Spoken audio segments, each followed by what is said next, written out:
This presentation is intended for a non-technical audience. If you're a developer, I suggest you head over to the Liferay wiki if you're interested in learning about Liferay Portal CMS concepts. This presentation is specifically intended to give a non-technical business user an idea about some of these Portal CMS concepts. The objectives of this presentation are to help you understand and appreciate the difference between a portlet and web content. At the end of this presentation, you should have a general idea of what a portal is. You should have a basic appreciation for why we need structures and templates, and should be able to tell the difference between them, at least from a functional standpoint. So there's a few questions we'll have to answer. What is a portal? But to help us answer that, it might be good for us to be able to answer the question, what is a portlet? But before we can even address that, let's think about what a web content item is.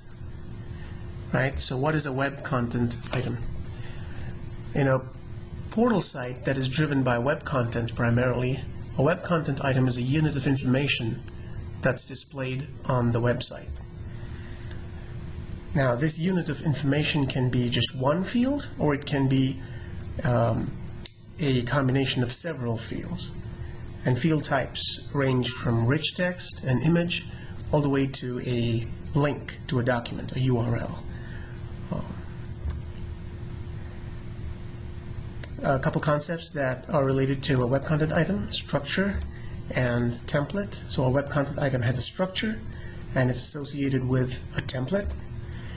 And this is where the discussion kind of becomes cumbersome to a non-technical person. So I would like for you to think of a structure in terms of a real-world object, such as in the world of cupcakes. Let's think about a structure as a cupcake foil. Right? In that case, a template would be the frosting or the sprinkles, right? So with that in mind, what would the content be? The content would be the actual batter, right? So you've made your batter, you pour the batter into your cupcake foil. So your batter is your content, and it assumes the structure, it assumes the shape and form of your structure, which is in this case your cupcake foil. And when you're done and you want to present your final product, you would have to add some frosting and some sprinkles to your cupcake, and that would make it your final presentable web content item. A bit of a cheesy example, but non-technical users might relate to the domain of cupcakes a little bit better.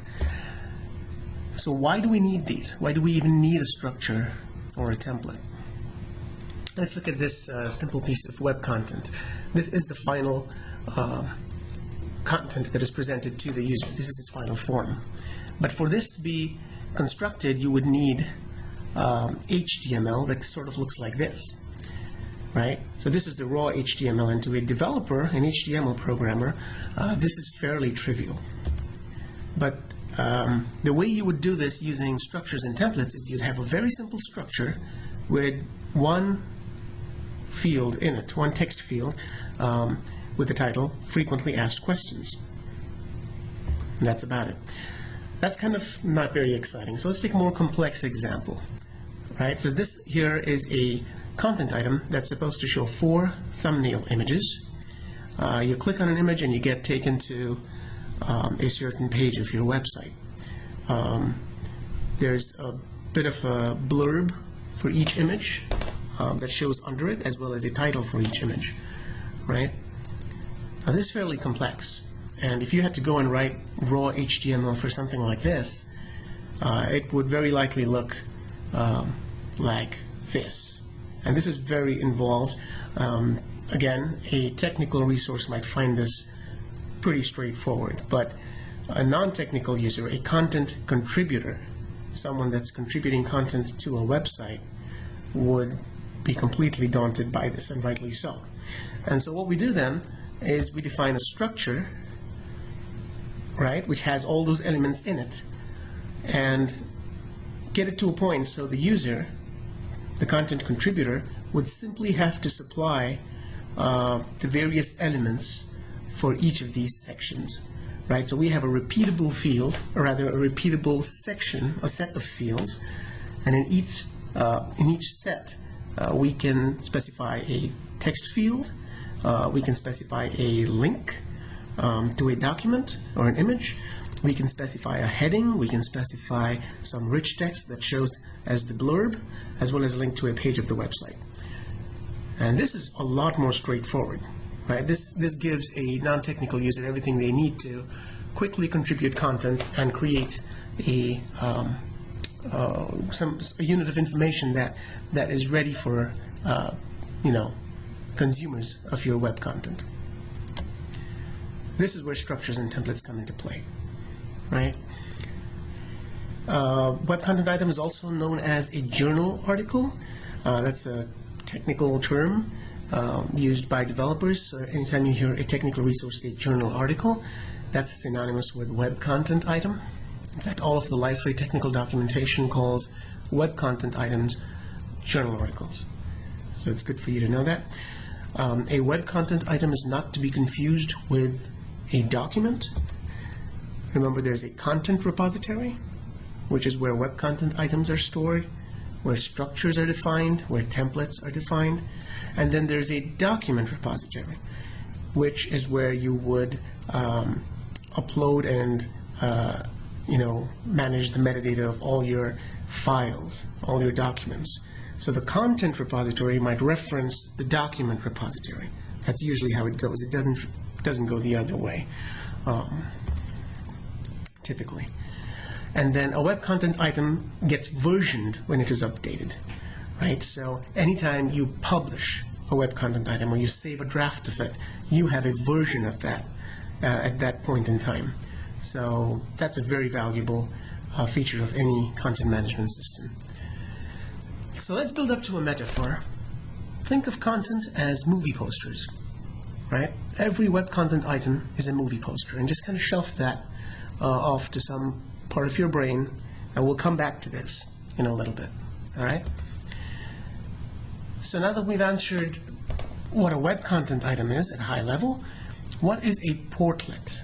Specifically, what is a web content display portlet, right? Because that's what you're kind of facing when you have a website that is driven by web content entirely, if not most of it.